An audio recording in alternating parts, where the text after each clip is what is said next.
සුබදවසක් ඔයගොල්ලෝ හැමෝටම අපි කලින් වීඩියෝ වලින් කතා කරා 2022 ඉංජිනේරු තාක්ෂණ වේදී පේපරේ පළවෙනි ප්‍රශ්නේ ඉඳන් 20 වෙනි ප්‍රශ්නෙට එනකම්. අද අපි මේ වීඩියෝයෙන් කතා කරන්නේ 21 වෙනි ප්‍රශ්නේ ඉඳන් 30 වෙනි ප්‍රශ්නට එනකම්. අපි මුලින් බලමු 21 වෙනි ප්‍රශ්නේ මොකක්ද කියලා. එතකොට 21 වෙනි ප්‍රශ්නේ තියෙන්නේ මොකෙන්ද? 21 වෙනි ප්‍රශ්නේ තියෙන්නේ 13 වසර සිලබස් එකේ නැගුම් බැසුම් වගු ආශ්‍රිත ප්‍රශ්නේ කියන්නේ ලෙවලින් ඉන්ස්ට්‍රුමන්ට් එක සම්බන්ධයෙන් තමයි මේ ප්‍රශ්නේ අහලා තියෙන්නේ. බලමු මොකද්ද කියන්නේ කියලා. එක් මට්ටම් උපකරණ ස්ථානයක් යොදා ගනිමින්. හරි. එතකොට අපි දන්නවා මට්ටම් උපකරණ, ඒ කියන්නේ මට්ටම් උපකරණය, ඒ කියන්නේ හිතන්න ලොකු දිග ප්‍රමාණයක් මයින් තියෙනවා කියලා. ලොකු උස නැත්තම් ලොකු දිග ප්‍රමාණයක් මයින් තියෙනවා. එතකොට අපි මොකද්ද කරන්නේ? මට්ටම් උපකරණය එක එක තැන් වලින් තියෙනවා. ඒ කියන්නේ උදාහරණයක් විදිහට මට්ටම් උපකරණ එක ස්ථානයකින් තියලා පාඨාංග ටිකක් ගන්නවා. ඊට පස්සේ වෙන තැනකින් තියලා ගන්නවා. එහෙම කරනවා. එතකොට මේක අහන්නේ එහෙම එකක් නෙවෙයි. ඒ කියන්නේ ලේසි ප්‍රශ්නයක් අහන්නේ. එක් මට්ටම් උපකරණ ස්ථානයක් පමණක් යොදා ගනිමින් A හා B ස්ථාන දෙකක් අතර උසෙහි වෙනස සොයා ගන්න මට්ටම් ක්‍රියාවලියක් කරලා තියනවලු. A හා B හි ඌනිත උස. ඌනිත උස කියලා කියන්නේ මොකද්ද? මුහුදු මට්ටමේ ඉඳන් තියෙන උස.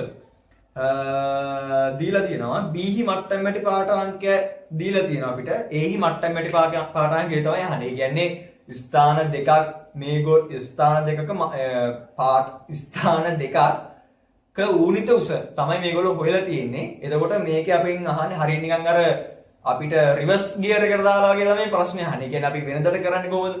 වෙනදට කරන්නේ මට්ටම් මැටි පාඨාංක අපි අරගෙන ඌනිත උස හොයනවා.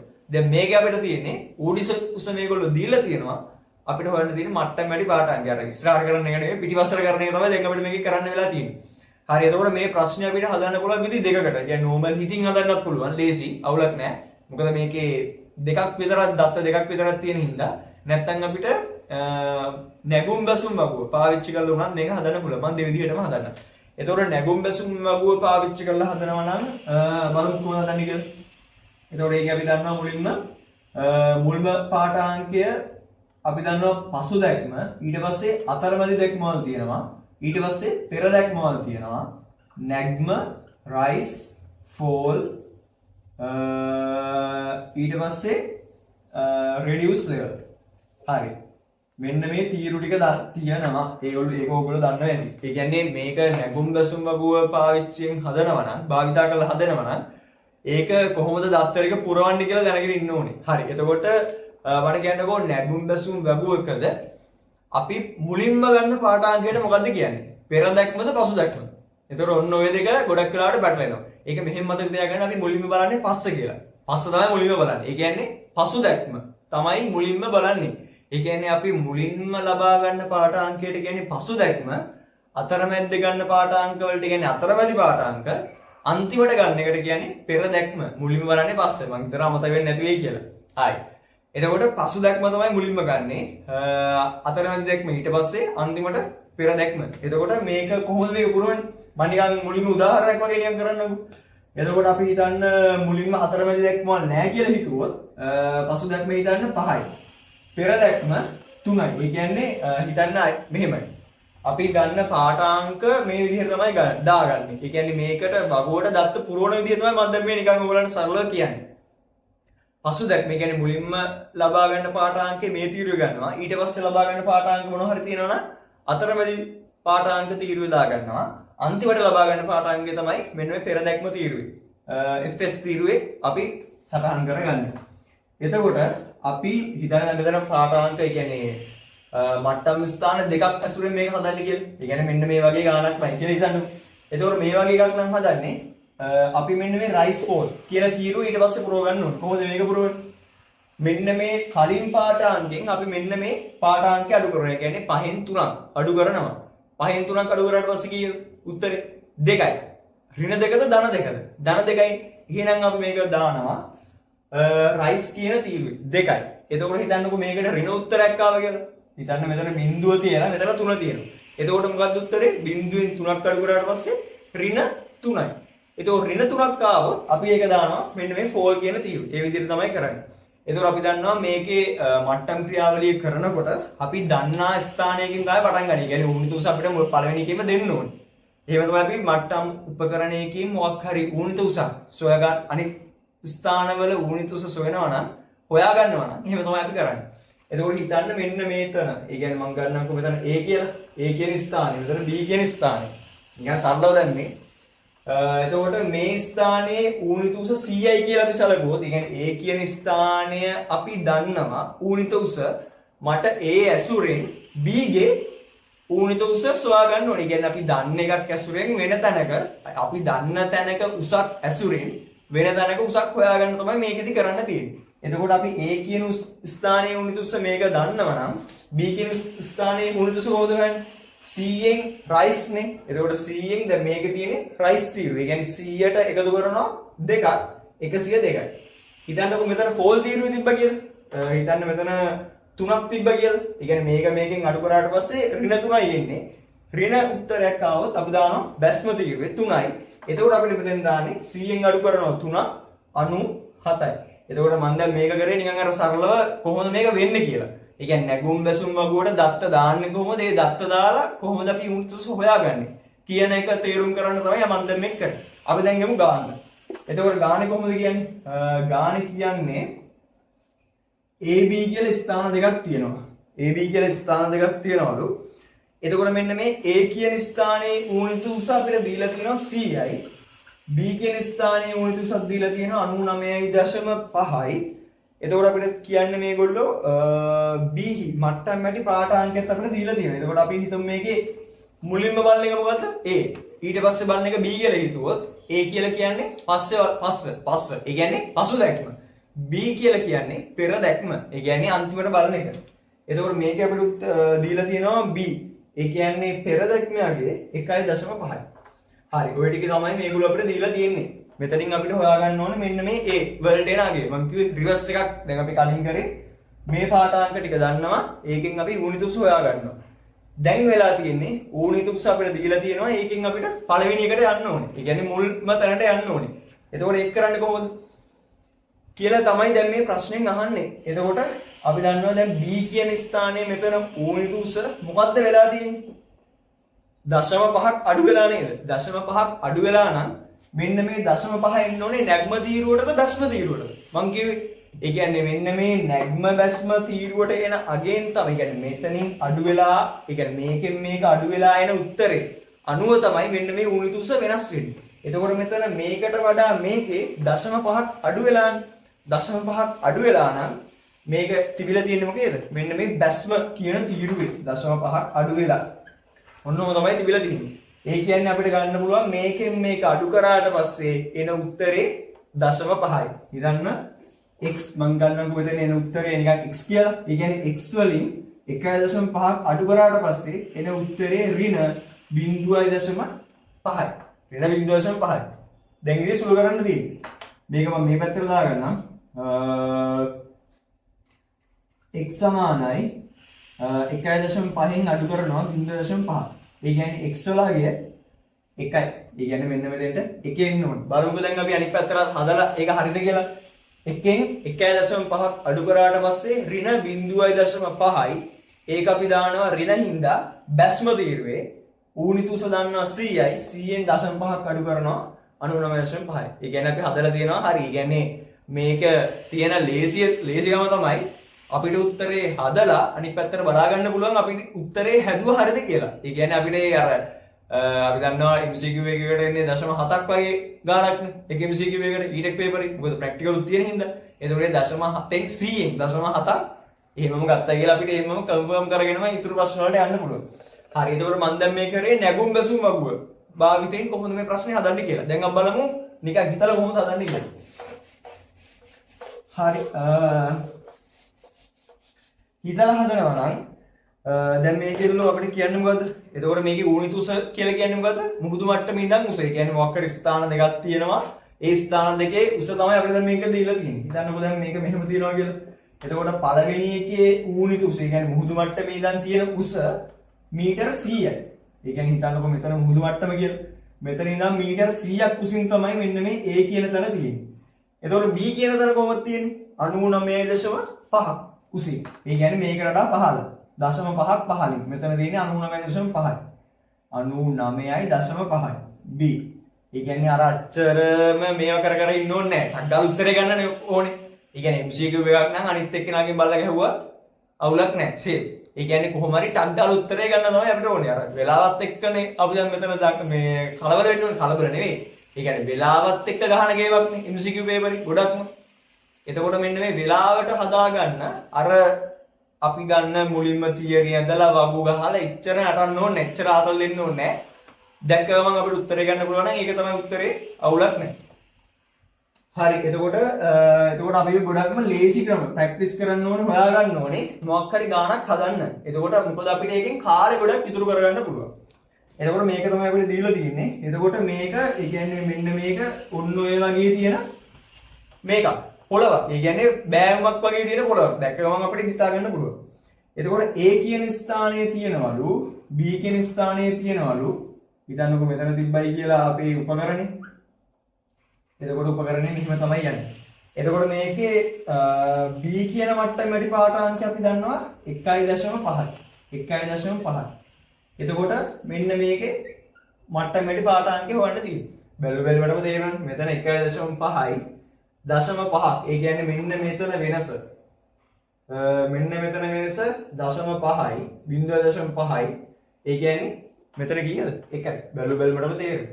ඒ කියන්නේ අපි මේ මට්ටම් උපකරණයේ ඇහැ තියලා බලන ප්‍රමාණය තියෙනවා. ඒ කියන්නේ බලන රේඛාව ඒ රේඛාවේ කොච්චර උසකින්ද තියෙන්නේ? එකක් උසින්. ඒ කියන්නේ මේකට ටක් ගාලා ඇඳගත්තා නම් අච්චර දඟලන්න ඕනේ නැහැ. ටක් ගාලා උත්තරේ ගන්න පුළුවන්. ඒ කියන්නේ ඕගොල්ලෝ MCQ එකකට විශේෂයෙන්ම උත්තරයක් ගන්නවා නම් ඕගොල්ලෝ දන්නට සුපුරුදු ක්‍රම වලට ඒ කියන්නේ අර වගු ගහලා අනම් මනම් කරලා එච්චරටම වෙලාව නාස්ති කරන්න එපා. මොකද වෙලාව කියන එක පට්ට වැදගත් MCQ එකේදී විශේෂයෙන් B.Tech පේපරේ. එතකොට ගොඩක්ම ලේසි ක්‍රම වලින් ගේම ගහන්න කියලා තමයි කියන්න තියෙන්නේ.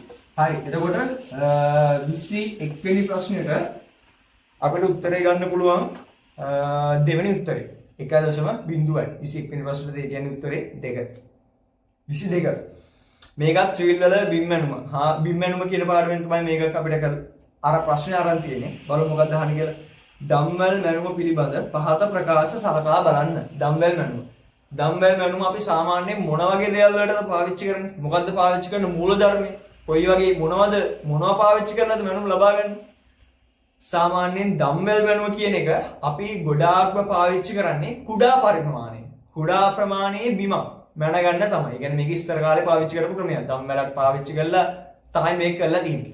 එතකොට කුඩා පරිමාණයේ ඉඩමක් මැනගන්න තමයි අපි ගොඩක් වෙලාවට මෙන්න මේ දම්වැල් මැනුම කියන මූලධර්මය පාවිච්චි කරන්නේ. ඒ වගේම තමයි දත්ත ප්‍රමාණය ගොඩක් අඩු. දත්ත ප්‍රමාණය ගොඩක් අඩු කියන්නේ ID සම්බන්ධ වෙනවද මේකට? නෑ. දත්ත කියලා කියන්නේ ගස්, ගල්, මුල්. ඒ කියන්නේ සාමාන්‍යයෙන් සමතලා පොළවක සාමාන්‍යයෙන් ගොඩක්ම ඒ කියන්නේ මෙන්න මේ දම්බෙල් මැනුම කියන මූලධර්මය ගොඩක්ම පාවිච්චි කරන්නේ සමතලා පොළවක් තියෙන තැනක. කුඩා තැනක. ඒ කියන්නේ අපිට මයින්න තියෙන ප්‍රමාණය කුඩා වූ ඉඩමක. මයින්න තියෙන දත්ත, ඒ කියන්නේ ඉඩම මත තියෙන දත්ත ප්‍රමාණය ගොඩක් අඩු වෙච්ච මේ ඉඩමක තමයි මේක. ඒ කියන්නේ හිතන්නකෝ ඉඩමක් තියෙනවා පුංචි. හැබැයි ගස් තියෙනවා අම්බාරේට. යන්නවත් බෑ. ඒ කියන්නේ යන්නත් ඕනේ මෙහෙම. පයින් යනවා ඕන. එතකොට මොකද්ද කරන්නේ? ඒ කියන්නේ දම්බෙල් මැනුම කියන මූලධර්මය ගොඩක් පාවිච්චි කරන්න අමාරුයි. දස් ටික කපන්න එනවා ඔක්කොටම ගන්න. එතකොට දත්ත ප්‍රමාණය අඩු ඉඩම උඩා වෙච්ච සමතලා පොළවක තමයි ගොඩක් වෙලාවට මෙන්න මේ දම්බෙල් මැනුම කියන මූලධර්මය පාවිච්චි කරන්නේ. ඒ වගේම තමයි මේකට පාවිච්චි කරන මූලධර්මය තමයි ත්‍රිකෝණීකරණ මූලධර්මය. ඒ වගේම තමයි මේකට අපි පාවිච්චි කරනවා ඍජු අනුලම්බ ඇල අනුලම්බ කියන මූලධර්මය. ඒ කියන්නේ මූලධර්ම නෙවෙයි. ඍජු අනුලම්බ ඇල අනුලම්බ වලින් තමයි අදාළ මට්ටම් ස්ථාන වලට දිග. ඒ කියන්නේ උදාහරණයක් විදිහට මෙහෙම හිතන්නකෝ මෙහෙම ඉඩමක් තියෙනවා කියලා. එතකොට මේක අපි ගන්නවා මේක තමයි පාදම් රේඛාව. මේක තමයි මේ පාදම රේඛාව. එතකොට පාදම රේඛාව ඉඳන් අපි මෙන්න මෙතන ස්ථානයේ අපිට මට්ටම් ස්ථානයක් කියලා දාන්න. ඒ කියන්නේ අපිට මෙතන මිනුම ගන්න ඕන තැන. එතකොට අපිට මෙතනට කෙලින්ම ගන්න ඕන නම් මේකට අපිට ටේප් එක තිබ්බා. ඕගොල්ලෝ දැන්ටවත් දන්නවා ඇති අර මෙහෙම කරලා ගාන්ට ඒ කියන්නේ ලම්බක දුර ලබා ගන්නවා. මේකට අපි කියනවා ඍජු අනුලම්බ කියලා. ඒ කියන්නේ ඍජු අනුලම්බ ගන්න. ඒ කියන්නේ අදාළ පාදම රේඛාවට බේස් ලයින් එකට තියෙන ඍජුම දුර. ඍජු අනුලම්බ. ඇල අනුලම්බ කියන්නේ මොකද්ද? හිතන්න ඔයාලට දැන් මෙතන මැන ගන්න ඕන කියලා. හැබැයි ඔයාලට මෙතනින් කෙලින්ම ගන්න බෑ. හිතන්න මෙතන මොකක් හරි ගලක් හරි ගහක් හරි මොකක් හරි තියෙනවා කියලා. එතකොට මේකට සුජු අනුලම්බ ගන්න බෑ. එතකොට අපි කරන්නේ ඇල අනුලම්බ ගන්නවා. එතකොට මෙන්න මේ වගේ ඇල අනුලම්බ දෙකක් ගන්න ඕනේ. එතකොට මේක මෙහෙම නෙමෙයි ගන්න මම මේ සරලව කියව කොහොමද ගන්න කියලා මේක ගන්න ටෙක්නික් එකක් තියෙනවා. ඒ කියන්නේ මෙන්න මේ ඩම්බල් මැනුම කියන මූල ධර්මයට අදාළ මැනුම් ස්ථාන වලට දිග ගන්න දුර ගන්නේ සුජු අනුලම්බ සහ ඇල අනුලම්බ කියන ඒවා පාවිච්චි කරලා. ඒ කියන්නේ මෙහෙමයි. ඔයගොල්ලෝ දැන් ප්‍රශ්නයක් කියවන්න කලින් ප්‍රශ්නෙට යන්නක් කලින් අර අදාළ ටික ලෝඩ් කරගන්න ඕනේ. කියන්නේ හරිය නිකන් වෙඩි තියන්න තුවක්කුවේ උණ්ඩ ටික ලෝඩ් කරගන්නවා වගේ. හරිද? ඒ කියන්නේ ඇදලා තියා ගන්න ඕනේ. කහපු ගමන් ටක් ගාලා දෙන්න. මොකද මේක MCQ පේපර්. E-Tech පේපරේ තමයි ඒ කියන්නේ අපේ තියෙන ටෙක්නොලොජි විෂයෙන් E-Tech වලට තමයි ඒ කියන්නේ පට්ටම වෙලාව මදි වෙන්නේ. ඒ කියන්නේ තියෙන ප්‍රශ්නත් එක්ක හිතන්නත් ඕනේ, ගණන් හදන්නත් ඕනේ, ඔක්කොමත් තියෙනවා. පැය දෙකක් ඇතුළත කරන්නත් ඕනේ. MCQ 50ක්. ලේසි නෑ. එතකොට ඔක්කොම ඒ කියන්නේ ප්‍රශ්නේ කියව භාගයක් කියවගෙන යනකොටම අර තුවක්කුවට උණ්ඩ ඒක වෙඩි තියන්න බලාගෙන ඉන්න ඕනේ. උණ්ඩ ටික ලෝඩ් කරලා තියාගන්න ඕනේ. ඒකයි මම දැන් කිව්වේ. ඒ කියන්නේ ඩම්බෙල් මැනුම කියන එක කිව්ව ගමන් ප්‍රශ්නෙක අන්න අර ටික අර දත්ත ටික ඒ කියන්නේ තුවක්කුවේ උණ්ඩ ටික ලෝඩ් කරගෙන තියාගන්න ඕනේ. මේක මයින්නේ කොතනද? ඒ කියන්නේ මේකේ කරන්නේ මොකද්ද? මොකද්ද පාවිච්චි කරන මූලධර්මයේ ඔය ඔක්කොම ටික ටක් ගාලා මතක් වෙන්න ඕනේ. මතක් කරගන්න ඕනේ. දෙයියන් ප්‍රශ්නෙට මොකක්ද අහන්නේ කියලා. ඩම්බෙල් මැනුම පිළිබඳ පහත ප්‍රකාශ සලකා බලන්න. මේකෙන් නිවැරදි එක. හරි එක මොකක්ද කියලා තමයි අහන්නේ. මිනුම් ලබා ගැනීම සහ ඉඩම මත ත්‍රිකෝණ පිහිටවා ගන්න ලැබේ. හරි. ඒ කියන්නේ ත්‍රිකෝණීකරණ මූලධර්මයෙන් මේකට පාවිච්චි කරන ඉඩම ත්‍රිකෝණාකාර කොටස් වලට බෙදලා තමයි අපි මේ මැනුම් ක්‍රියාවලිය මට්ටම් ගැනීමේ ක්‍රියාවලිය කරන්නේ. බිම් මැනුම ක්‍රියාවලිය කරන්නේ. ඒක හරි. ඒ කියන්නේ හරි. කුඩා ප්‍රමාණයේ බිම් සැලසුම් පිළියෙල කිරීමට යොදාගත හැකියි. හරියටම හරි. මම කිව්වේ කුඩා සමතලා දත්ත ප්‍රමාණය අඩු එකකට තමයි මේක පාවිච්චි කරන්නේ. භූලක්ෂණ සඳහා මැනුම් ගැනීමට අනුලම්බ ක්‍රමය යොදාගන්න. හරි. සුජු අනුලම්බ ඇල අනුලම්බ තමයි භූලක්ෂණ වලට මැනුම් ලබා ගන්න මේක පාවිච්චි කරන්නේ. ඒ කියන්නේ ඔතන ABC කියන තුනම හරි. 22ට උත්තරේ පස්වෙනි එක. 23 වෙනි එකට යන්න. උපපත හේතුන්, ශ්‍රේණිගත හේතුන්, සංයුක්ත හේතුන්, මෝටර සම්බන්ධ පහත ප්‍රකාශ සලකා බලන්න. හරි. එතකොට මෙන්න මේක කිව්ව ගමන් දැන් ඔන්න දැන් මතක් වෙන්න ඕනේ. මොකද්ද තිබ්බේ? මේක කොහෙද තිබ්බේ? කොයි පාඩමේ කොතනද තිබ්බේ? පිටු අංකත් එක්ක මතක තියාගන්න ඕනේ නෑ. එච්චර ආතල් දෙන්න ඕනේ නෑ. ඒ කියන්නේ මොකද්ද මේක කියන්නේ? දැන් මේක අපිට දැන් කිව්ව ගමන් මතක් වෙන්න ඕනේ මේක කියන්නේ සරල ධාරා මෝටර වල. මෝටර පාඩමේ තියෙන ප්‍රශ්නයක්. හරි. එතකොට අපිට සරල ධාරා මෝටර මොනවද තියෙන්නේ? සරල ධාරා මෝටර අපිට තියෙනවා උපපත හේතුන් මෝටර මොනවද තියෙන්නේ? මෝටර වර්ග තුනක් තියෙනවානේ. උපපත හේතුන් මෝටර, ශ්‍රේණිගත හේතුන් මෝටර සහ සංයුක්ත හේතුන් මෝටර. ඔන්න ඔය මෝටර තුන ගැන තමයි මේ ප්‍රශ්නෙන් අහන්නේ. එතකොට බලමුකෝ මොකද්ද තියෙන මෝටර තුන? උපපත මෝටර ඊට පස්සේ ශ්‍රේණිගත සරල ධාරා ශ්‍රේණිගත මෝටර ඊට පස්සේ සංයුක්ත සරල ධාරා සංයුක්ත මෝටර උපපත ශ්‍රේණිගත සංයුක්ත ඔය ටික තමයි අපිට තියෙන්නේ. එතකොට අපි ඒ කියන්නේ මේ එක එක මෝටර වල ලක්ෂණ ටික දැනගන්න ඕනේ. එතකොට මෙන්න මේ එක එක මෝටර මොන වගේ දේවල් වලටද පාවිච්චි කරන්න කියන එක දැනගන්න ඕනේ. ඔන්න ඔය ටික අපි දැනගන්න ඕනේ. හරි. එතකොට සරල ධාරා බලමු මුලින්ම උපපත තුන. හරි. එතකොට මේ මෝටර තුන ගැන කතා කරන්න කලින් අපි මුලින්ම දැනගන්න ඕනේ මේවා වයරින්ග් එක කොහොමද ගිහිල්ලා තියෙන්නේ කියලා. එතකොට මේකේ අපි දන්නවා ශ්‍රේෂ්ඨතුමක් සහ ආමේචරතුමක් කියන දෙකක් තියෙනවා. එතකොට මෙන්න මේ උපපතතුම් මෝටරයක නම් ආමේචරතුමයි ශ්‍රේෂ්ඨතුමයි කොහොමද තියෙන්නේ? එකිනෙක සමාන්තරව. හරි. ඒ කියන්නේ උපපතතුම් මෝටරයක නම් මෙන්න මේ විදිහට ශ්‍රේෂ්ඨතුම තියෙනවා. ඊට පස්සේ ආමේචරතුම තියෙනවා. මේකට කියන්නේ ආමේචරතුම. මේකට කියන්නේ ශ්‍රේෂ්ඨතුම. ශ්‍රේණිගත මෝටරයක නම් මෙන්න මේ දෙක ඒ කියන්නේ ආමේචරතුමයි ශ්‍රේෂ්ඨතුමයි ශ්‍රේණිගත ආකාරයට තමයි තියෙන්නේ. සංයුක්ත මෝටරයක නම් මෙන්න මේ ශ්‍රේෂ්ඨතුමයි ආමේචරතුමයිත් එක්ක තව එතුමක් ගිහිල්ලා තියෙනවා. එතකොට මෙන්න මේ විදිහට. ඒ කියන්නේ මේ දෙකේම ලක්ෂණ ටික මෙන්න මේකට තියෙනවා කියන අදහස් තමයි මේකෙන් කියන්නේ. එතකොට මේකේ ආමේචරතුමයි ශ්‍රේෂ්ඨතුමයි ඔය විදිහට තමයි තියෙන්නේ. මේකේ ශ්‍රේෂ්ඨතුමයි ආමේචරතුමයි මේ විදිහට තියෙන්නේ. මේකේ සංයුක්තතුම් මෝටරේ මෙන්න මේ විදිහට තමයි තියෙන්නේ. එතකොට මෙන්න මේ අපිට කිව්ව ගමන් මේ කියන්නේ ප්‍රශ්නේ අහන්න කලින් මෙන්න මේ ටික ඔළුවට ටක් ටක් ගාලා ලෝඩ් වෙන්න ඕනේ. අපි බලමු එතකොට මේ එකින් එක ලක්ෂණ මොනවද කියලා. එතකොට මේකේ මුලින්ම තියෙන්නේ උපපත යතුම් මෝටරය. උපපත යතුම් මෝටරේ ලක්ෂණ මොනවද? ආරම්භක ව්‍යාවර්තය අඩුද වැඩිද? ඉහළයි. අඩුයි. ඒ කියන්නේ ආරම්භක ව්‍යාවර්තය අඩුයි. හැබැයි නියත වේගයක් ලබා ගන්න පුළුවන්. මේක එතකොට ලක්ෂණ තමයි ආරම්භක ව්‍යාවර්තය අඩුයි, නියත වේගයක්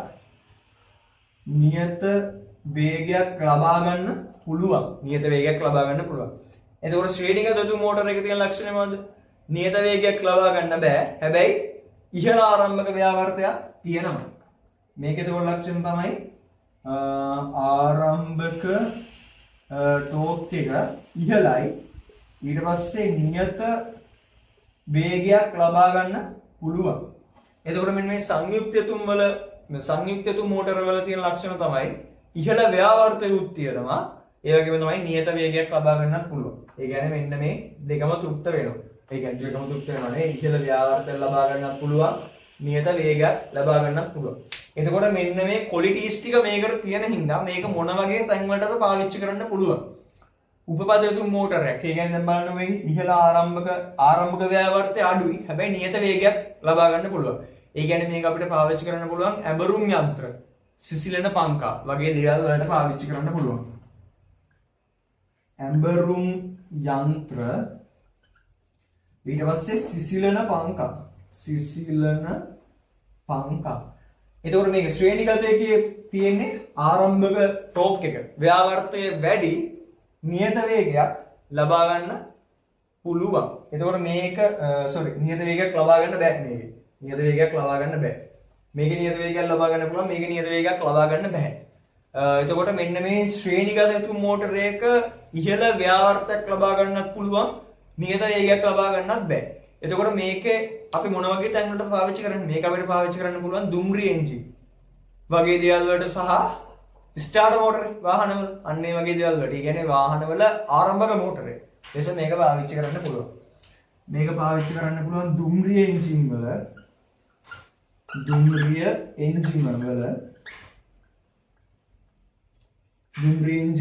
ඊට පස්සේ වාහනවල ස්ටාර්ටර් මෝටර් එක විදිහටත් පාවිච්චි කරන්න පුළුවන් වාහනවල. සංයුක්ත යතුම් මෝටරේ එතකොට ඉහළ ආරම්භක ව්‍යාවර්තකුත් තියෙනවා, නියත වේගයකුත් තියෙනවා. එතකොට මේක අපිට පාවිච්චි කරන්න පුළුවන් විදුලි දොබකර වගේ ඒවට. විදුලි දොබකර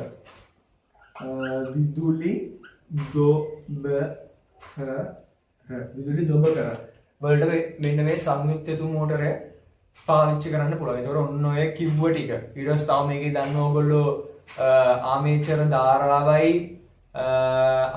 ධාරාවත් එක්ක වේගය සහ ව්‍යාවර්තය ප්‍රස්ථාරගත කරාට පස්සේ කොහොමද එන්නේ? අන්න ඒ ටික ඔන්න ඔය කිව්ව ඔක්කොම ටික කියන්නේ මෙච්චරනේ.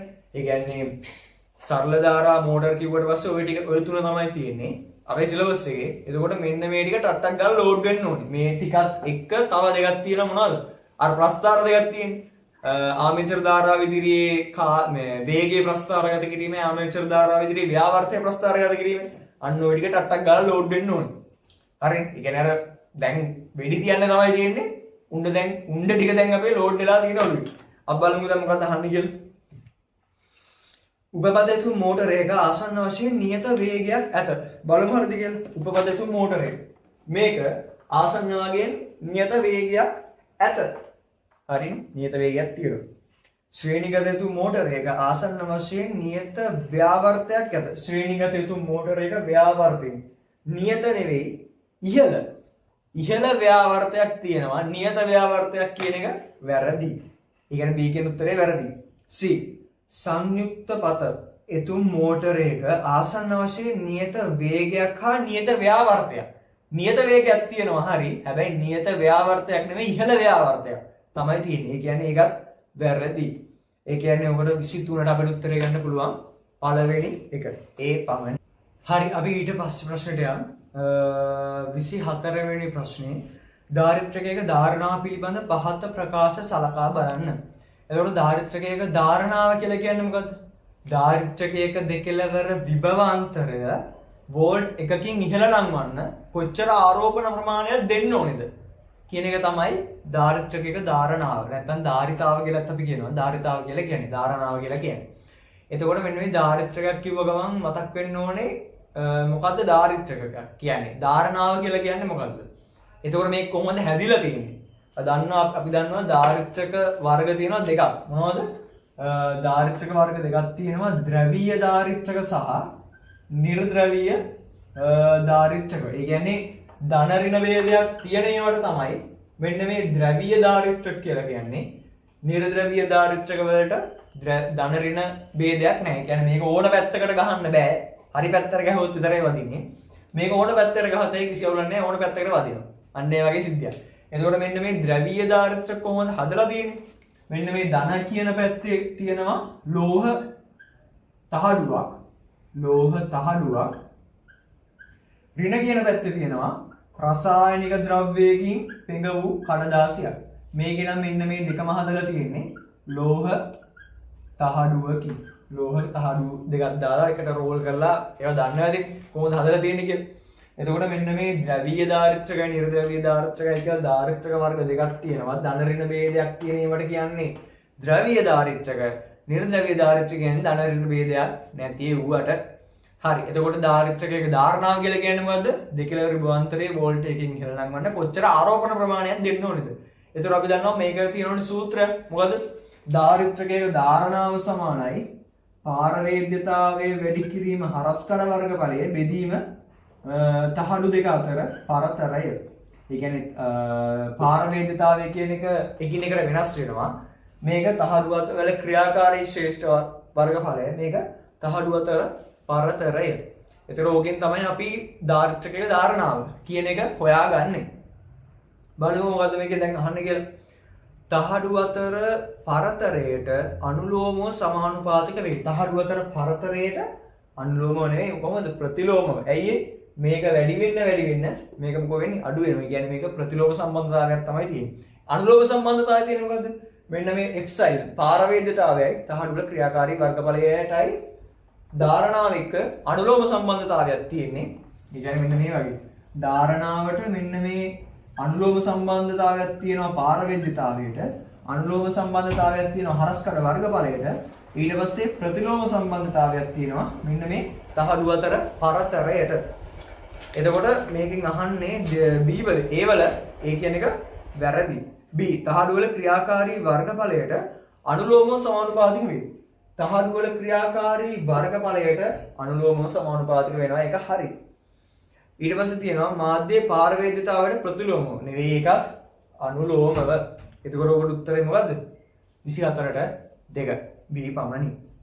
එතකොට මේකේ මේ ටික ටට්ටක් ගාලා මතක් වෙන්න ඕනේ. මම දැන් මෙන්න මේ කිව්ව ටික. ඒ කියන්නේ ඒ කියන්නේ මේක කිව්ව ගමන් මේ කොහෙද තියෙන්නේ? 12 වසරේ සිලබස් එකේ. ඊටෙක් වල 12 වසරේ සිලබස් එකේ ඉලෙක්ට්‍රිකල් වලට අදාළව ධාරිත්‍රක පේරක අපිට තියෙනවානේ සිද්ධි ටික. එතකොට අන්න ඒ ටික ටක් ගාලා ඔළුවට ලෝඩ් වෙන්න ඕනේ. වෙඩි තියන්න කලින්. 25 වෙනි ප්‍රශ්නේ. සමාන ප්‍රතිරෝධක 4ක් තියෙනවා. නියත සරල ධාරා වෝල්ටීයතා ප්‍රභවයක් කරා ගමන් කරනවලු. රූපසටහන් ටිකක් දීලා තියෙනවා. එක් අවස්ථාවේදී පරිපථ හරහා ගලා යන I1 I2 I3 I4 ධාරාවන් දීලා තියෙනවා. මේකේ නිවැරදි සම්බන්ධතාවය. කියන්නේ වැඩිම ධාරාවේ ඉඳන් අඩුම ධාරාවට තමයි පෙළගස්සන තියෙන්නේ. හරි. කොහොමද බලමු මේක කරන්නේ? එතකොට මේ වගේ ගානක ඒ කියන්නේ ප්‍රතිරෝධකත් එක්කනේ ලේසි ගානක් ටක් ගාලා ගත හැකි හිතින් ගත හැකි උත්තරයක් බලමු කොහොමද මේක ටක් ගාලා හිතින් ගන්න කියලා. ඒ කියන්නේ හිතන්නකෝ දැන් මෙහෙම මට කියන්න ප්‍රතිරෝධය වැඩි තැනින් අඩුම ධාරාවක් යනවද නැත්නම් වැඩි ධාරාවක් යන්නේ? කියන්නේ ප්‍රතිරෝධය වැඩි තැනින් යන්නේ අඩු ධාරාවක්ද නැත්නම් වැඩි ධාරාවක්ද? හිතන්නකෝ උදාහරණයක් විදිහට මෙහෙම හිතන්න මෙතන 20යි ඕම් ප්‍රතිරෝධකයක් තියෙනවා කියලා. මම මේක සම්බන්ධ කරනවා 20යි වෝල්ට් බැටරියකට. එතකොට මේකෙන් ගන්න ධාරාව මොකද? V = IR කියලා අපි දන්නවනේ. V = IR. එතකොට V කියන්නේ 20යි, I කියන්නේ I තමයි අපිට හොයන්න තියෙන්නේ 20යි. එතකොට I = 1 ඇම්පියර්. හිතන්නකෝ මම මෙතන දැන් ප්‍රතිරෝධය වැඩි කරනවා කියලා අඩු කරනවා කියලා 10ට. ඒ කියන්නේ මෙන්න මේක දැන් තියෙන්නේ අපි 20යි ඕම් වලදී. දැන් 10යි ඕම් වලදී කොහොමද තියෙන්නේ? V = IR. V කියන්නේ 20යි, I තමයි හොයන්න තියෙන්නේ R 10යි. එතකොට I සමානයි කීයද 2 ඇම්පියර්. එතකොට මෙන්න මේ බලන්න. ඒ කියන්නේ මම වෝල්ටේජතාව වෙනස් කරන්නේ නැතුව ප්‍රතිරෝධය වෙනස් කරලා තියෙන්නේ මෙතන. එතකොට අපිට දැන් මේකෙන් පේනවා අඩු ප්‍රතිරෝධය අඩු වෙනකොට ගලන ධාරාව මොකක්ද වෙලා තියෙන්නේ? වැඩි. ඒ කියන්නේ වැඩි ධාරාවක් ගලා යන්නේ ප්‍රතිරෝධය අඩු තැනින්. ඒ කියන්නේ හරියට නිකන් අපි කොහේ හරි ගමනක් යනවා නම් දුර පාරකින් යන්නේ නැහනේ. ටංගාල්ලා ගිහින් යන්න පුළුවන් නම් ඒකෙන් යන්නේ. මේක තමයි කියන්නේ. කියන්නේ ප්‍රතිරෝධය වැඩි.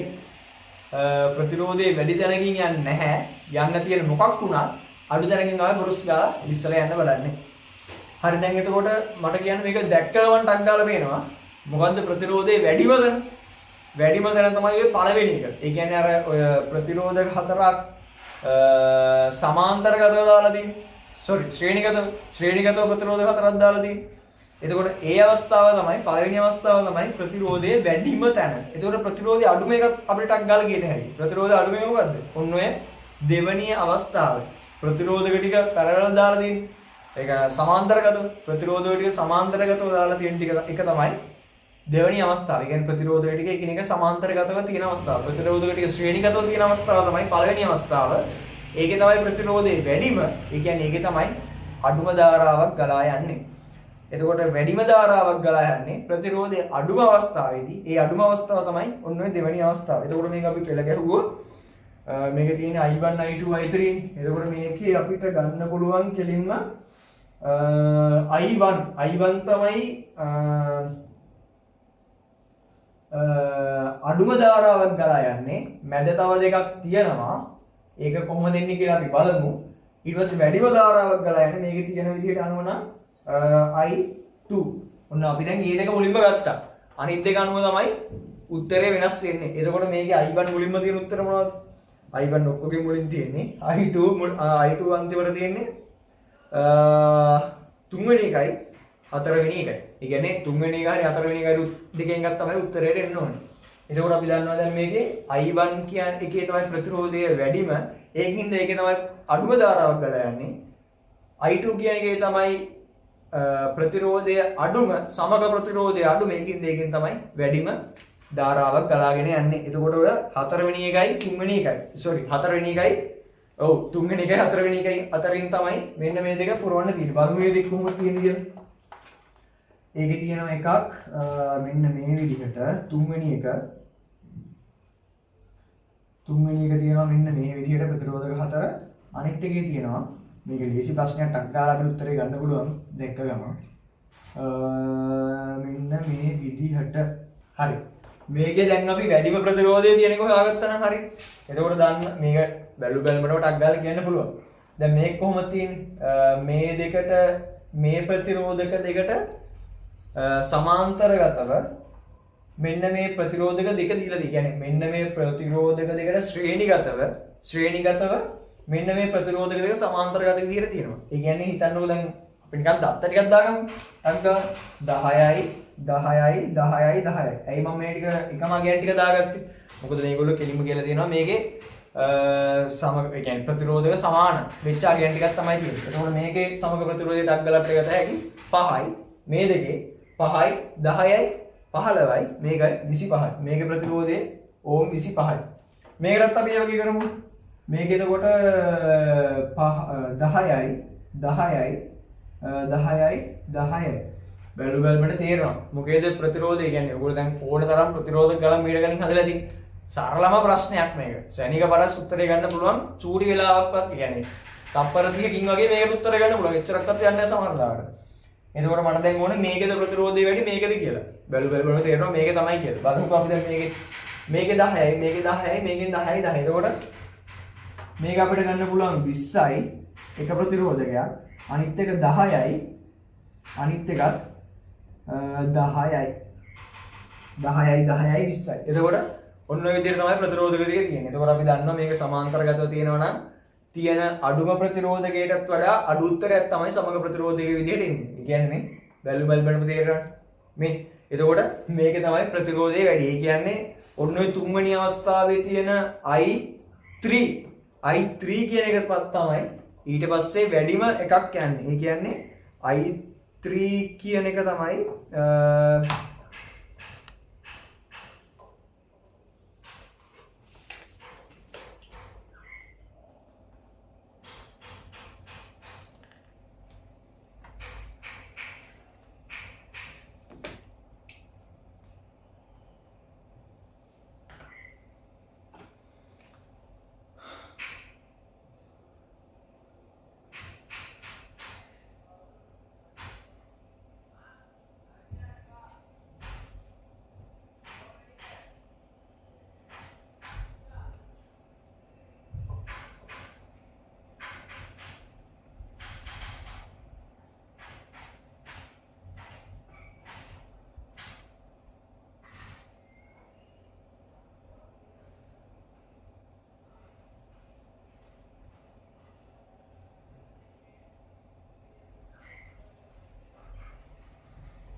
පේනවනේ. එතකොට මේකේ තමයි ප්‍රතිරෝධය වැඩි. මේකේ ප්‍රතිරෝධය 10ටත් අඩු ගාණක්. ඒ කියන්නේ අපි දන්නවා මේකේ සමාන්තර ගත තියෙන පද්ධතියක තියෙන අඩුම ප්‍රතිරෝධයකටත් වඩා අඩු වගේක් තමයි සමග ප්‍රතිරෝධය විදියට ලැබෙන්නේ. එතකොට මේකට අනුව මේකේ තමයි ප්‍රතිරෝධය වැඩි, මේකේ තමයි ප්‍රතිරෝධය අඩු. ඒ කියන්නේ මෙන්න මේ හතරවෙනි අවස්ථාවේ මෙන්න මේ හතරවෙනි අවස්ථාවේ තමයි ඊට පස්සේ අඩුම ප්‍රතිරෝධය සමග ප්‍රතිරෝධයක් තියෙන. ඒ කියන්නේ ඒකෙන් තමයි වැඩිම ධාරාවක් ඊළඟට ගලාගෙන යන්නේ. ඒ කියන්නේ මෙන්න මේකේ I4 එන්න ඕනේ මෙන්න මෙතෙන්ට, I3 එන්න ඕනේ මෙතෙන්ට. ඒ කියන්නේ මේක අපිට ටක් ගාලා ගන්න පුළුවන්.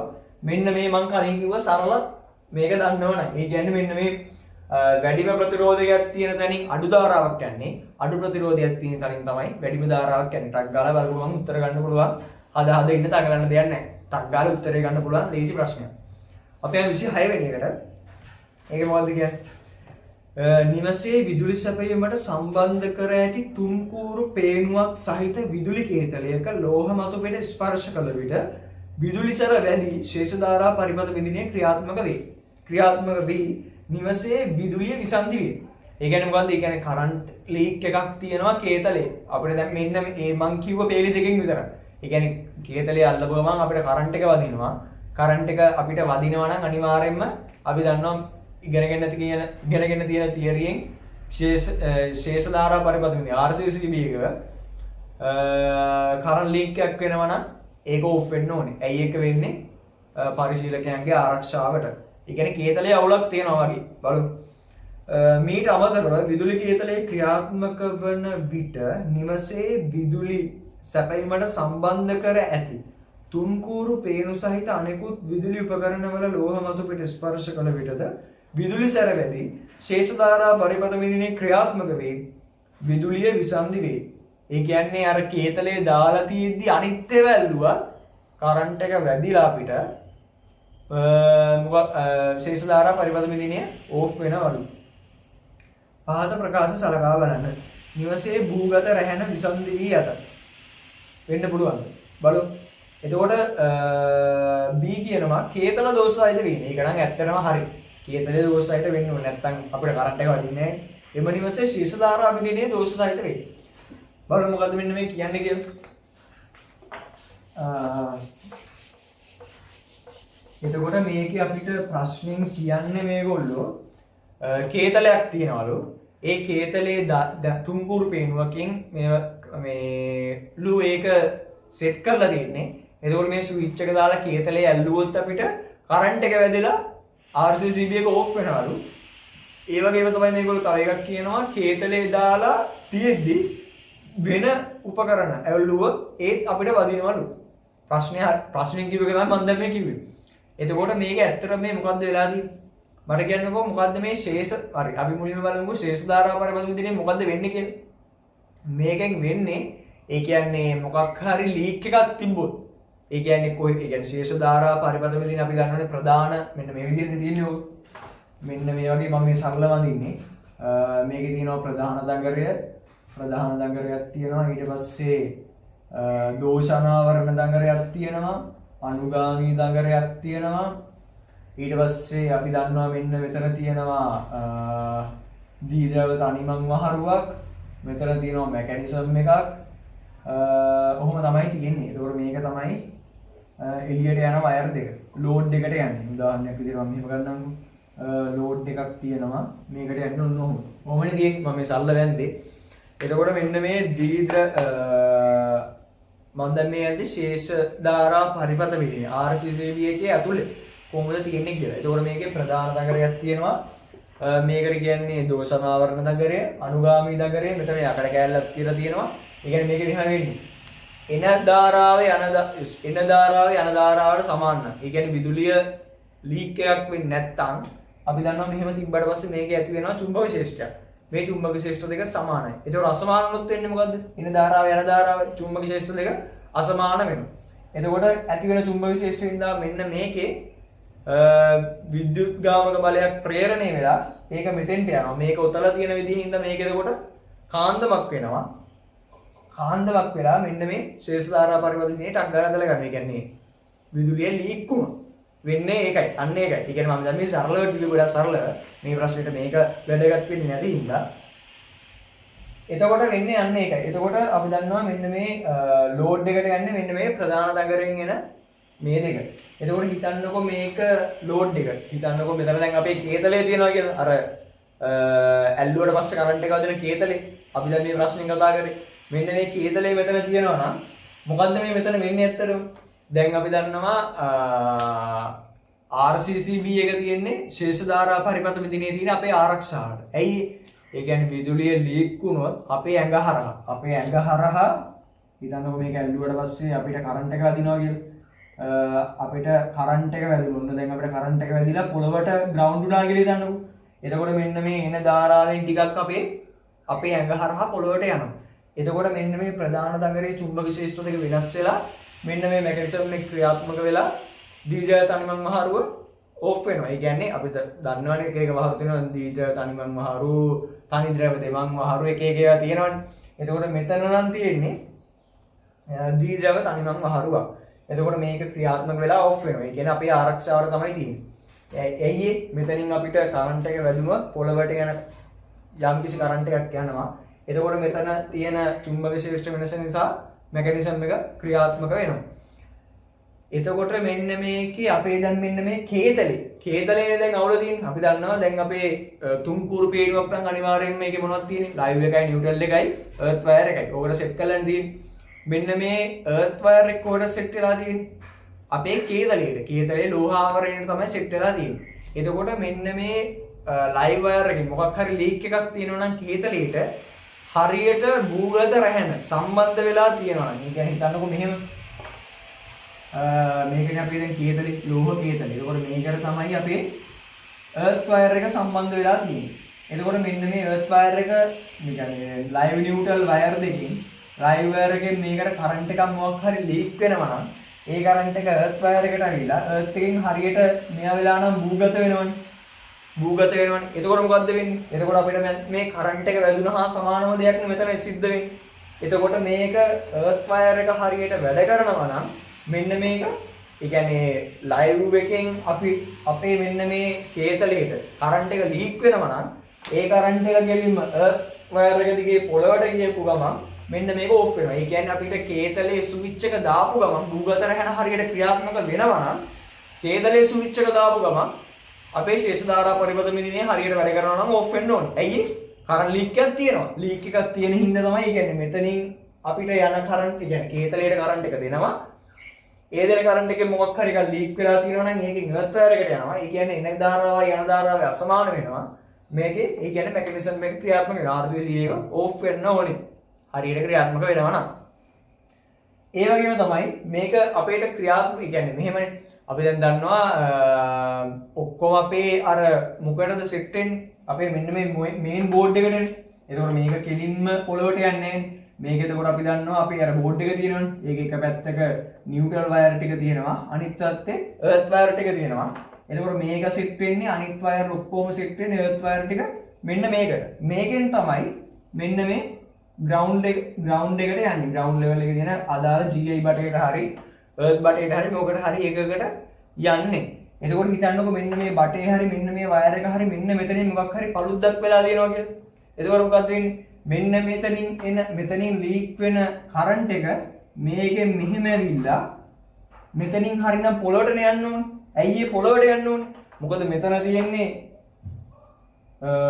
බිඳුව විභවයක්නේ. ඒ කියන්නේ විභවය බිඳුවයි. අපි දන්නවා ඒ කියන්නේ ගලාගෙන යන්නේ වැඩි තැන ඉඳන් අඩු තැනට. ඒකින්ද තමයි මේක පල්ලෙහාට යන්නේ. භූගතග්‍රය. නැත්තම් ඕගොල්ලන්ට හිතන්න පුළුවන් මේක වයර් එක හරියට සම්බන්ධ කරලා තිබ්බත් ඔක්කොම මේව කරලා තියෙන හින්දා හැම තැන් වලට යනවා කියලා. එහෙම වෙන්නේ නැහැ.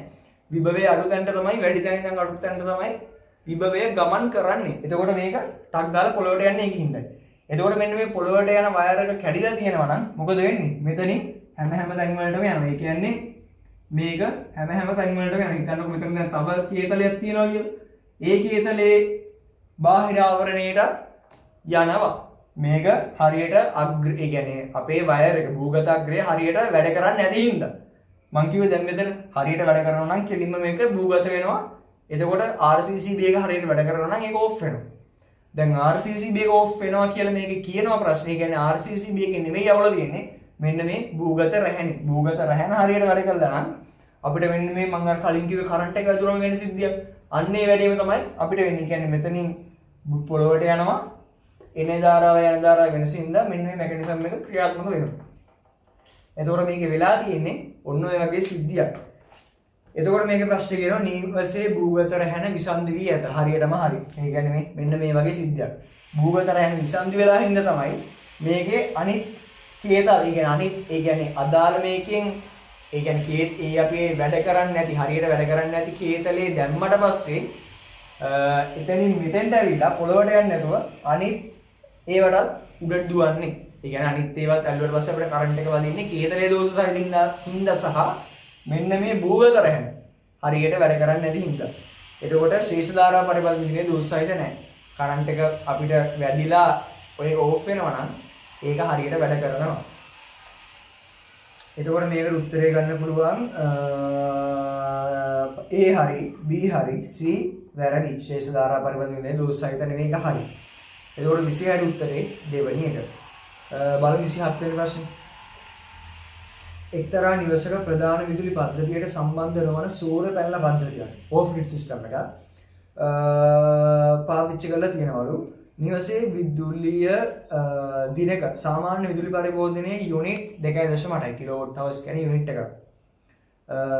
සම්පූර්ණයෙන් බැටරිය විසර්ජනය කළ හැකියි සලකා විදුලි අවස්ථාවේ සැපයීමට වෝල්ට් 12 120යි ඇම්පියර් හවර්ස් බැටරි කීයක් අවශ්‍ය වේද? මේක ලේසි ප්‍රශ්නයක් ටක් ගාලා ගත හැකියි.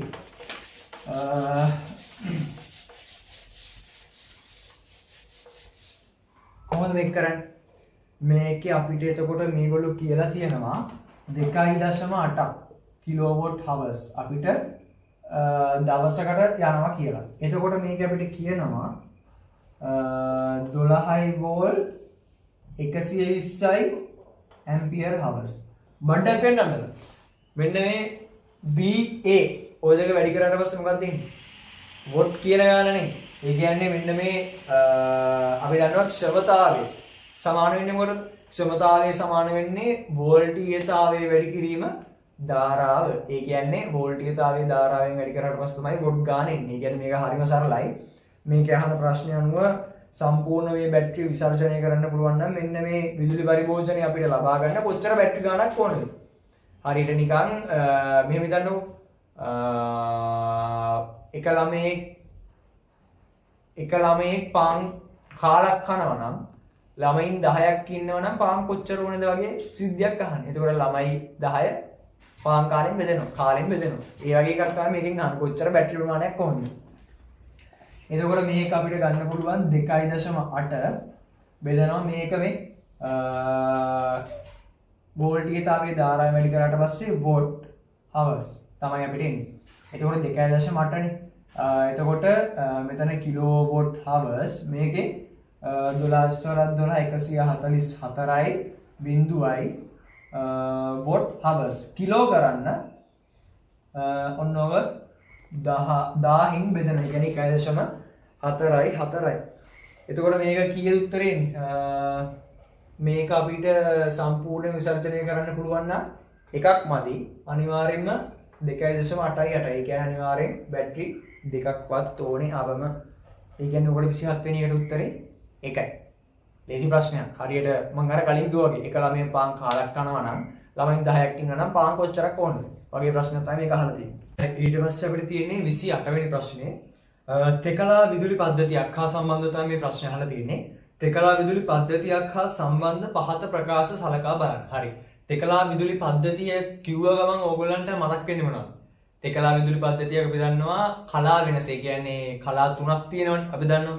කියන්නේ පේස් තුනක් තියෙනවා. මේ එක පේස් එකක් අතර අංශක කීයක කලා වෙනසක් තියෙනවද? කලාව අංශක 120ක කලා වෙනසක් තියෙනවා. කියන්නේ එක කලාවක් ගානේ අංශක 120ක වෙනසක් තියෙන විදිහට තමයි මේ කලා තුන යන්නේ. ඒ කියන්නේ මම සරලව ඇන්දොත් මෙන්න මේ විදිහට මම මේකේ කාලේ ඉදිරියේ වෝල්ටීයතාවය ප්‍රස්ථාරගත කරන්නම්කෝ. මේක මම බෙදා ගන්නම් මෙහෙම 60 90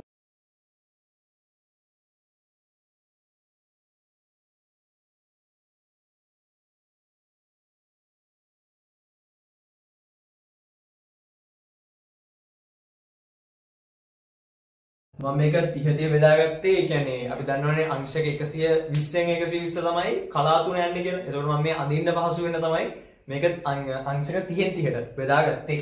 එතකොට මේක යන්නේ මෙන්න මේ විදිහට.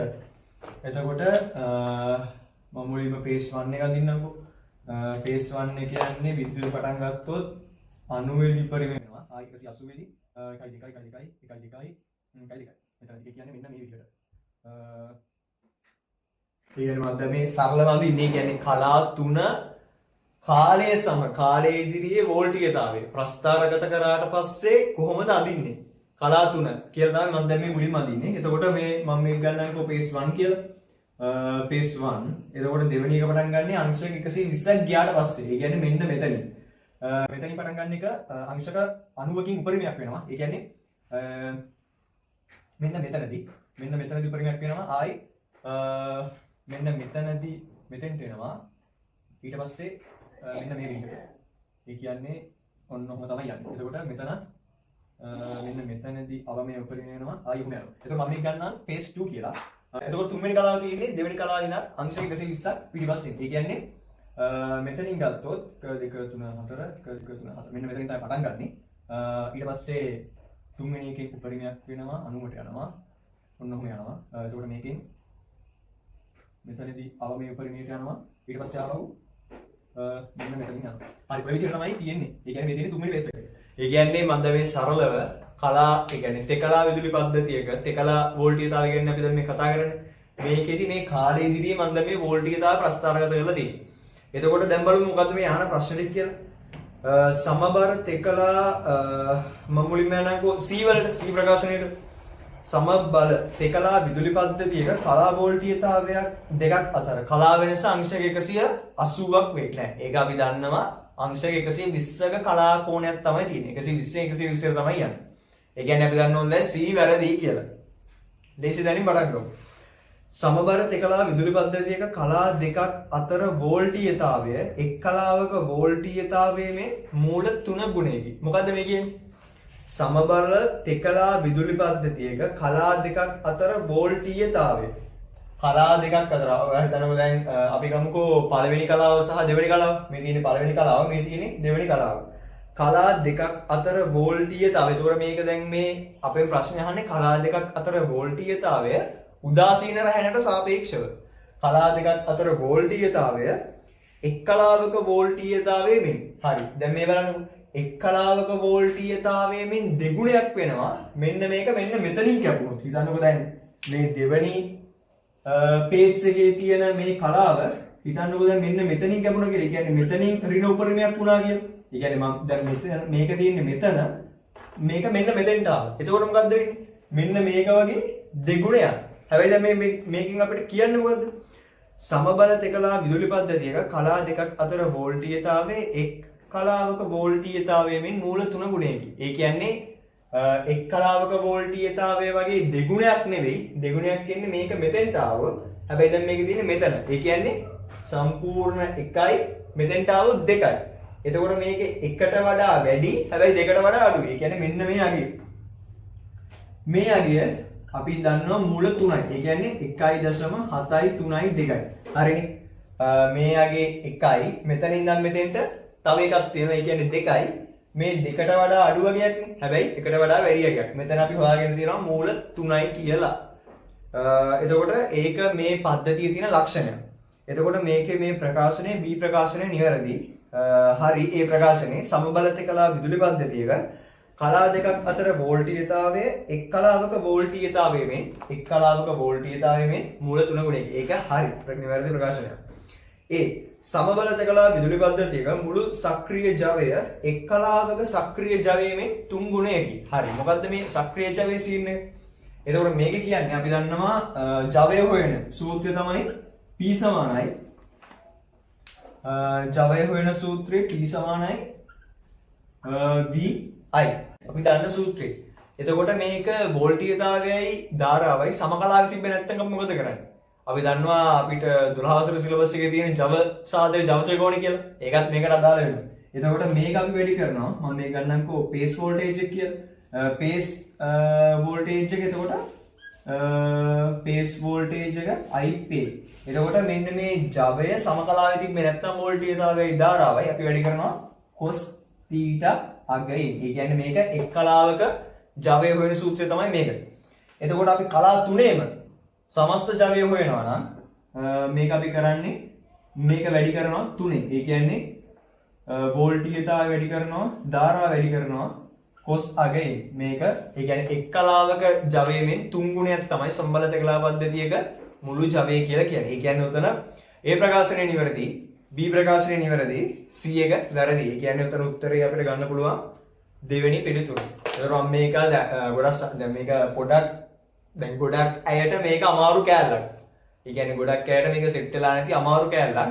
එතකොට පල්ලෙහා කමෙන්ට් සෙක්ෂන් එකේ මොකක් හරි අවුලක් තියෙනවා නම් අවුලක් තියෙන තැනක් තියෙනවා නම් නැත්නම් මේක තවදුරටත් මොකක් හරි පැහැදිලි කරන්න ඕන නම් මම දැන් මේ ගොඩාක් සල්ලව නිකන් අර උඩින් ගියේ මොකද නිකන් ප්‍රශ්නයක් ඉඳ ගොඩක් ගැඹුරට සාකච්ඡා කරන්න නැතුව මොකක් හරි අවුලක් තියෙනවා නම් පල්ලෙහා කමෙන්ට් එකක් දාන්න යන්න මම එහෙම වුණොත් මේක ගැන වෙනම වීඩියෝ එකක් දාන්න බලාපොරොත්තු වෙනවා. හරි අපි යම් 29 වෙනි එකට මහා පරිමාණ ජල විදුලි බලාගාරයක් හා සම්බන්ධ පහත ප්‍රකාශ සලකන්න. හරි ඒ කියන්නේ ජල විදුලි බලාගාර. ඒක අපිට තියෙන්නේ 13 වසරේ. තියෙන සිලබස් එකේ. උමගේ කෙළවරේ සිට බලාගාරයේ තෙක් ශීඝ්‍ර බෑවුම ඔස්සේ ජලය ගෙන එන්නේ නල වැල මගිනි. නල වැල මගින් පෙන් ස්ටොක් එක මගින්. හරිද ඒක? අපි දන්නවා එතකොට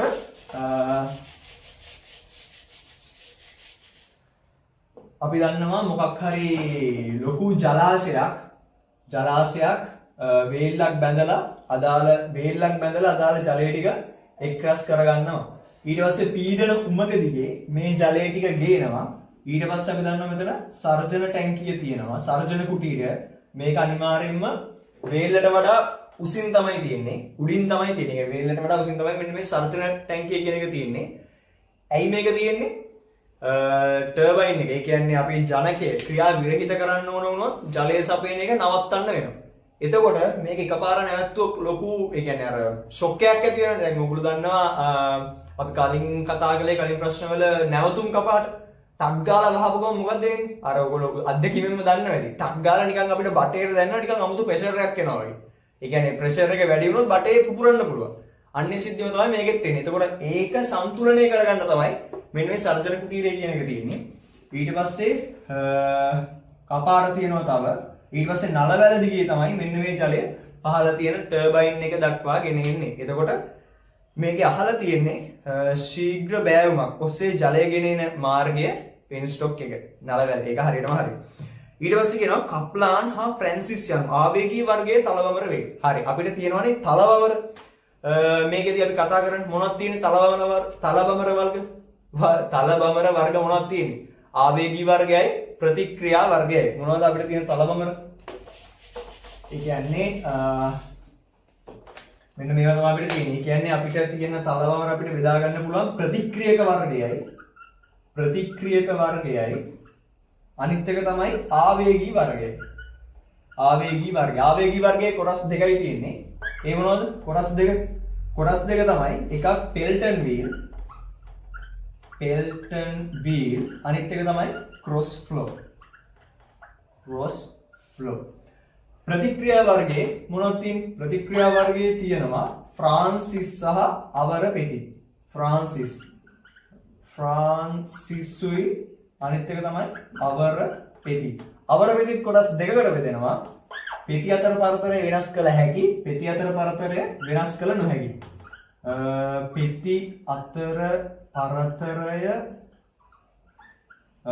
වෙනස් කළ හැකි, මේක වෙනස් කළ නොහැකි. එතකොට මෙන්න මේ වෙනස් කළ නොහැකි එකට තියෙන තව නමක් තමයි කප්ලාන් ටර්බයින්ස් කියලා කියන්නේ. කප්ලාන් ටර්බයින්ස් කියන්නේ ඒ කියන්නේ අවර පෙති වර්ගයේ තලත් ඒ කියන්නේ පෙති අතර පරතරය වෙනස් කරන්න බැරි. ඒකට කියන තවත් නමක් කප්ලාන් ටර්බයින්ස් කියලා තමයි මේකට කියන තවත් නමක්. එතකොට ඒ කියන්නේ මේක හඳුන්වන්නේ කප්ලාන් ටර්බයින්ස් කියන නමින් ඉංග්‍රීසියෙන් හඳුන්වන්නේ. එතකොට මේ විදිහට තමයි අපිට තියෙන ටර්බයින් ටික කොටස් වලට බෙදෙන්නේ. මොකක්ද මේකෙන් අහන්නේ? කප්ලාන් හා ෆ්‍රැන්සිස් යනු ආවේගී වර්ගයේ තලබමර වේ. ආවේගී වර්ගයේ තලබමර තමයි පෙල්ටන් වීල් ක්‍රොස් ෆ්ලෝ. එතකොට මේකේ අපිට අහන්නේ කප්ලාන් හා ෆ්‍රැන්සිස් යනු. කප්ලාන් කියන්නේ අවර පෙති වර්ගයේ පෙති අතර අතරේ වෙනස් කළ නොහැකි එකක්. ෆ්‍රාන්සිස් කියන්නේ ප්‍රතික්‍රියා වර්ගයේ තලබමර වර්ගයක්. ඒ කියන්නේ මේක ආවේගී වර්ගයේ තලබමර නෙවෙයි ප්‍රතික්‍රියා වර්ගයේ තලබමර. ඒ කියන්නේ B කියන ප්‍රකාශනය වැරදි. හරි ඊට පස්සේ අපෙන් අහනවා C වලින් පද්ධතියේ සංඛ්‍යාතයේ නියමිතගේ පවත්වා ගැනීමට ජනකය පවත්වා ගැනීමට මහා පරිමාණ ජල විදුලි බලාගාරයක් භාවිතා වේ. හරි ඒකෙන් ඒ කියන්නේ මෙහෙමයි ජනකය තියෙනවනේ අපි මේ ජනකය භ්‍රමණය වන වේගය මත තමයි නිෂ්පාදනය වන විදුලියේ සංඛ්‍යාතයේ රඳා පවතින්නේ. ඒ කියන්නේ නිෂ්පාදනය වන විදුලියේ සංඛ්‍යාතයේ රඳා පවතින්නේ ජනකයේ භ්‍රමණය වන වේගය මත. එතකොට මෙන්න මේ කියන්නේ මහා පරිමාණ විදුලි බලාගාරවල භාවිතා කරන්න පුළුවන් සංඛ්‍යාතයේ නියමිතගේ පවත්වා ගන්න. ඔව් ඒකයි හරියටම හරි. එතකොට A හා C කියන ප්‍රකාශන දෙක තමයි හරි. ඒ කියන්නේ 29 උත්තරේ තුන්වෙනි එක. ඊට පස්සේ 30 වෙනි එකේ අපි පටන් ගන්නවා ඉලෙක්ට්‍රොනික ප්‍රශ්න ටික. පට්ටම ලේසි. හරි පළවෙනි එක බලමු. මොකක්ද මේකෙන් අහන්නේ? මේක අපිට දීලා තියෙනවා ප්‍රතිරෝධකයක් දීලා තියෙනවා, තව ප්‍රතිරෝධකයක් දීලා තියෙනවා. ඒ ප්‍රතිරෝධකයට සමාන්තරගතව අපිට සෙට් කරලා දෙනවා පූර්ණ ඩයෝඩය. පූර්ණ ඩයෝඩය. පූර්ණ ඩයෝඩයක් කියලා කියන්නේ මොකද්ද? මේකේ කියලා තියෙනවා 10යි කිලෝ ඕම්, මෙතනක් තියෙනවා 10යි කිලෝ ඕම්. මෙතන අපි යවනවලු මෙතනින් සයින් වේව් එකක් PVP එක 10යි වෝල්ට් වෙච්ච. හරි. මේක අපිට අහන්න එතකොට Vout තමයි අහන්නේ. හරි. එතකොට මොකද්ද මේ පූර්ණ ඩයෝඩයක් කියලා කියන්නේ? පූර්ණ ඩයෝඩය. දැන් අපි දන්නවා සිලිකන් ඩයෝඩ් තියෙනවා, ජර්මේනියම් ඩයෝඩ් තියෙනවා. මෙන්න මේවා. ඩයෝඩ් එකෙන් කරන්නේ මොකද්ද? ඒ කියන්නේ හරියට නිකන් අපි දන්නවා අපේ අර ජලනල පාඩමේ අපි කලින් ප්‍රශ්න වලින් කතා කරේ ෆූට් වැල්ව් එක. ඒ කියන්නේ අර එක පැත්තකට විතර ඒ කියන්නේ ලින්දෙන් ජලය උඩට ගන්න විභාවිත කරන්නේ ෆූට් වැල්ව් එක. ඒ කියන්නේ පා කපාට එක. ඒ කියන්නේ උඩට යන ටික ආයි පල්ලෙහාට ගන්න. අන්න ඒ වගේ සිද්ධියක් තමයි. ඒ කියන්නේ එක පැත්තකට විතරක්. ඒක දිශා නැති. ඒ කියන්නේ අර වන් වේ කරලා තියෙන්නේ. පාරක් හරියට නිකන් වන් වේ කරන ලයින් එකකට තමයි මෙන්න මේ ඩයෝඩ් කියන එක පාවිච්චි කරන්නේ. එතකොට එන පූර්ණ ඩයෝඩ් එක විශේෂත්වය මොකද්ද? අපි දන්නවා සිලිකන් ඩයෝඩ් තියෙනවා, ජර්මේනියම් ඩයෝඩ් තියෙනවා. ඒව ඩයෝඩ් වර්ග තියෙනවා. එතකොට සිලිකන් ජර්මේනියම් ඒ කියන්නේ වලට වඩා මෙන්න මේ පූර්ණ ඩයෝඩය කියන එකේ වෙනස මොකද්ද? මේකේ වෙනස තමයි මෙන්න මේ ඩයෝඩයේ පෙර නැඹුරු අවස්ථාවේදී කිසිම වෝල්ටේජතාවයක් තියාගන්නේ. අපි දන්නවා දැන් සිලිකන් වගේ ඩයෝඩ් දැන් උදාහරණයක් විදිහට මෙන්න මේ වගේ නම් මේක සිලිකන් ඩයෝඩයක් දැන් හිතන්නකො මෙතන පෙර නැඹුරු විභාජකයේ 0.7යි කියලා. එතකොට මෙතන ප්‍රතිරෝධකයක් තියෙනවා 10 ඕම් කියලා. මම මෙතෙන්ට දෙනවා 10යි වෝල්ට්. එතකොට මෙතනින් තියාගන්නවා 0.7ක් 0.7යි වෝල්ට්. ප්‍රතිරෝධය ගාව තියාගන්නවා 9.3යි වෝල්ට්. එතකොට මෙන්න මෙතෙන්ට අපි ගත්තොත් පූර්ණ ඩයෝඩයක්. පූර්ණ ඩයෝඩයක් ගත්තොත් දැන් අපිට මේකේ ප්‍රශ්නේ කියලා තියෙනවා මෙතන පාවිච්චි කරලා තියෙන්නේ පරිපූර්ණ ඩයෝඩයක් කියලා. එතකොට පරිපූර්ණ ඩයෝඩයක නම් මෙන්න මෙතන කිසිම වෝල්ටේජතාවයක් තියාගන්න නැහැ. ඒ කියන්නේ 0යි වෝල්ට්. මෙතන 0යි වෝල්ට්. ඒ කියන්නේ මෙන්න මේ 10යි ඕම් දෙකලවර සම්පූර්ණ මම මෙතනින් දෙන 10යි වෝල්ට්ම තියාගන්නවා. එතකොට මේක තමයි මෙන්න මේ පරිපූර්ණ ඩයෝඩ් එකක තියෙන වෙනස. එතකොට මේ පැත්තෙන් මම මේක පසු නඹුරු කරොත් කොහොමද ධාරාවක් ගමන් කරන්නේ? ඒ කියන්නේ මේ පැත්තට යන්න දෙන්නේ නැහැ. විශේෂත්වය තමයි මම මේක මේ පැත්තට යවනකොට මෙතනින් කිසිම වෝල්ටේජතාවයක් තියාගන්නේ නැහැ. අනිත් එක තමයි මම මේ පැත්තට වෝල්ටේජතාවයක් දුන්නොත් ධාරාවක් ගලන්න සැලසුවොත් ඒ පැත්තට යන්නේ නැහැ. බ්ලොක් කරනවා. ඒ කියන්නේ හරියට නිකන් අත තියලා එපා කියනවා වගේ නේ. එපා යන්න දෙන්නේ නැහැ වගේ. එතකොට මේකේ අපි මුලින්ම දැන් මේක අපිට මෙයා ඉන්පුට් කරන්නේ සයින් වේව් එකක්. හිතන්නකෝ මෙතන මුලින්ම මේක මෙන්න මේක නෑ කියලා. ඒ කියන්නේ මෙතන මෙහෙම එකක් නෑ. මුකුත් නෑ. කම්බි කෑලි දෙකක් තියෙන කියලා සෙට් එකක් නෑ කියලා. එතකොට මට කියන්න මෙන්න මෙතනින් මම 10 වෝල්ට් දුන්නොත් මේ අග්‍ර දෙකට මේකෙන් මෙන්න මේ RL කියන ප්‍රතිරෝධකයේ දෙකලවර කොහොම වේව් එකක් දෙන්නේ කියලා අපි මුලින්ම බලමු. එතකොට අපි දන්නවා මම මෙතනින් 10ක් දුන්නොත් මෙතන ප්‍රතිරෝධක දෙකම සමාන හින්දා මෙතන 5 වෝල්ට් තියාගන්නවා මෙතන තියාගන්නවා 5 වෝල්ට්. හරි? අවුලක් නැහැ නේ. ඒ කියන්නේ මම දැන් මෙන්න මේක ගැලවුවා. ඒ කියන්නේ මේ වගේ ගානක් හදනකොට ඔයගොල්ලෝ සාමාන්‍යයෙන් මුලින්ම කරන්න ඕනේ මෙන්න මේ ඩයෝඩේ පැත්තකින් ඇන්ගල් තියාගන්න. ඒක නෑ කියලා හිතලා මුලින්ම ගාන හදන්න. එතකොට මට එනවා මෙන්න මේ වගේ. ඒ කියන්නේ මම දැන් මේක සැලකුවොත් 5 වෝල්ට්. ඔන්න ඔය වගේ එකක් එනවා. මෙතන 5 වෝල්ට්. ඊට පස්සේ ඍණ අග්‍රය සැලකුවොත් ඒත් අපිට 5 වෝල්ට් එනවා. මෙතන ඍණ 5 වෝල්ට්. ඍණ 5 වෝල්ට් එනවා. ඒ කියන්නේ මෙතන මම දැන් පරිපූර්ණ ඩයෝඩය අයින් කරා. හරිනේ. දැන් අපි පරිපූර්ණ ඩයෝඩය දාමු. ඒ කියන්නේ ඔන්න දැන් මම මේකේ ඩයෝඩය දානවා මෙන්න මෙහෙම. මෙහෙම නේද තියෙන්නේ? ඔව්. එතකොට මොකද්ද වෙන්නේ? මම මෙන්න මෙතනින් 10 වෝල්ට් යවනවා. හරිද? මම මෙතනින් 10 වෝල්ට් යවනකොට පරිපූර්ණ ඩයෝඩය නැත්තම් මොකද්ද වෙන්නේ? මෙතන 5යි මෙතන 5යි තියාගන්නවා. මම දැන් කලින් එකේදී වෙන්නේ. එතකොට මෙන්න මේ ඩයෝඩය දැම්මට පස්සේ බලන්න මෙතනින් එන ධාරාව මේ පැත්තට යන්න පුළුවන්ද කියලා. මේ පැත්තට බෑ නේද? ඒ කියන්නේ පසු නැඹුරු අවස්ථාවේ තමයි මේක තියෙන්නේ. ඒ කියන්නේ මේ පැත්තට ධාරාව ගලන්න යන්න දෙන්නේ නැහැ. ඒ කියන්නේ මෙතනින් දශමයක්වත් යන්නේ නැහැ. මෙන්න මේ පැත්තේ යන්න දෙන්නේ නැහැ. ඒක තමයි නීතිය ඩයෝඩ් වල. ඒ කියන්නේ one way පාර one way කරලා තියෙන්නේ. මෙන්න මේ පැත්තට යන්න දෙනවා. මේ පැත්තට යන්න දෙනවා. ඒ කියන්නේ මෙන්න මේ මං ධන 10 සයින් වේව් එකේ ධන 10 දෙනකොට RL අපිට අඳින්න පුළුවන් 5ක්. මෙන්න මේ පැත්තට එන. ඒ කියන්නේ පළවෙනි අවස්ථාවේදී මෙතන වෝල්ට් 5යි මෙතන වෝල්ට් 5යි තියාගන්නවා. මෙතන වෝල්ට් 5යි තියාගන්නවා. ඒ කියන්නේ ධන වෝල්ට් 5යි. හරි.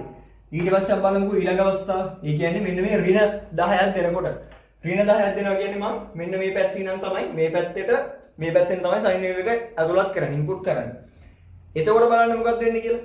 එතකොට දැන් මම අපි දැන් අර කලින් වීඩියෝ අර ප්‍රතිරෝධක ගණන් ඒ කියන්නේ 25 වෙනි ප්‍රශ්නේ මතකද අපි කතා කරා අඩුම ප්‍රතිරෝධකයක් තියෙන තැනින් තමයි වැඩිම ධාරාවක් ගලා යන්නේ කියලා. අන්න ඒක තමයි මෙතන එන්නේ. මෙතනින් මම 5 වෝල්ට් දුන්නාට පස්සේ මෙතන බාධා වැඩිනේ. මෙතන කිසිම බාධාවක් නැහැ. කීයක්වත් තියාගන්නෙත් නැහැ. ඇයි ඒ? පරිපූර්ණ ඩයෝඩයක් හින්දා. ඒ කියන්නේ මෙතනින් මම 10 වෝල්ට් දුන්නාට පස්සේ මේකෙන් ගමන් කරන්නේ නැහැ. මෙන්න මේ පැත්තෙන් තමයි ගමන් කරන්නේ. ඒ කියන්නේ මෙන්න මේ පරිපතෙන් තමයි ගමන් කරන්නේ. පරිපූර්ණ ඩයෝඩයක් හින්දා. නැත්තම් මෙතන 0.7ක් ඒ කියන්නේ පරිපූර්ණ නෙවෙයි නම් හිතන්නකෝ දැන් සිලිකන් ඩයෝඩයක් පාවිච්චි කරනවා පෙර නැඹුරු විභාජකයේ 0.7ක් වෙච්ච. එහෙම වුණොත් මෙතන 0.7ක් තියාගන්නවා. මේක පරිපූර්ණ ඩයෝඩයක් හින්දා කීයක්වත් තියාගන්නේ නැහැ. සම්පූර්ණ මේක යනවා. ඒ කියන්නේ අපි මෙන්න මෙතන මේ අග්‍ර දෙකේ විභවාන්තරය ඒ කියන්නේ මෙන්න මේ අග්‍ර දෙක සැලකුවොත් මෙතන කීයක්වත් පෙන්වන්නේ නැහැ. ඒක තමයි එන්නේ. ඒ කියන්නේ හිතන්නකෝ දැන් මෙතන පෙර නැඹුරු විභාජකයේ 0.7ක් තිබ්බ කියලා. 0.7ක් තිබ්බ කියලා. එහෙම වුණා නම් මෙන්න මෙතන අපිට 0.7ක් තියෙනවා. මෙන්න මෙතන අපි දැන් ප්‍රස්ථාරගත කළොත් ඒක 0.7ක් තියෙනවා. මෙන්න මේ අග්‍ර දෙක අතර විභවාන්තරයේ ප්‍රස්ථාරගත කළොත්. එතකොට ඇයි මේ 0.7න් කැපිලා තියෙන්නේ? මම කියවනේ මුලින්ම ඩයෝඩය මුලින්ම අයින් කරන්න. අයින් කරාට පස්සේ මෙතන හරිනම් තියෙන්න ඕනේ 5 වෝල්ට්. 5 වෝල්ට්. හැබැයි මම දැන් මේ ඩයෝඩය දැම්මට පස්සේ 5ට යන්න ඕන එක ඩයෝඩයේ හින්දා 0.7න් කැපිලා. හරිනේ? ඒ කියන්නේ එහෙම වුණොත් එතකොට අපි දැන් මේ ප්‍රශ්නේ උත්තරේ අරගෙන ඉවරයි. එතකොට මේකේ ගන්න පුළුවන් අපිට පිළිතුරු අංක 3. මොකද මෙතන 0.5 වෝල්ට් හින්දා 0.5 වෝල්ට් හින්දා මෙතනින් සම්පූර්ණ ධාරාව ගලා යනවා. මෙහෙන් පොඩ්ඩක්වත් යන්නේ නැහැ ප්‍රතිරෝධකයේ හරහා. මෙතන එතකොට 0 වෝල්ට් තමයි තියාගන්නේ. එතකොට මේ අග්‍ර දෙකේ වෝල්ටීයතාවය අපි වැළුවොත් 0.5 වෝල්ට් තමයි දෙවෙනි අවස්ථාවේ පෙන්වන්නේ. එතකොට 30 වෙනි ප්‍රශ්නෙට පිළිතුරු අංක 3.